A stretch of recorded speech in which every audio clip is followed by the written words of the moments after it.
Hello, நல்லா இருக்கீங்களா? இல்லையா? அப்போது லெட்ஸ் ட்ரை சம்திங் நியூ. நீங்கள் எங்கே இருந்தாலும் சரி, நெக்ஸ்ட் 1 மினிட்டுக்கு நான் சொல்கிறது மட்டும் பண்ணுங்கள். நான் கொஞ்சம் டிம் பண்ணிக்கிறேன். நீங்கள் கண்ணை மூடி நீங்கள் சந்தோஷமாக இருந்தால் அந்த ஒரு நாள் நினச்சி பாருங்கள். அன்றைக்கி எந்த இடத்துல இருந்தீங்க? உங்கள் கூட யார் இருந்தா? என்ன பண்ணிகிட்டு இருந்தீங்க? என்ன சாப்பிட்டீங்க? இந்த எல்லா விஷயத்தையும் உங்கள் கண்ணு முன்னாடி கொண்டு வந்து வைங்க. அப்படி யோசிங்க. ரிகலெக்ட். சந்தோஷமாக இருக்கா? இப்போது இதே மாதிரி உங்களுக்கு நிறைய சந்தோஷமான விஷயங்கள் நடக்க போகுது. உங்களுக்கே தெரியாது, ஆனால் கண்டிப்பாக நடக்கும். அதை நீங்கள் நம்புங்க.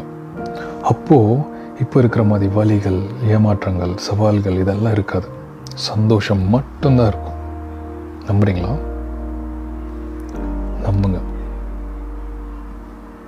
நம்பிட்டே அப்படியே பாருங்கள்.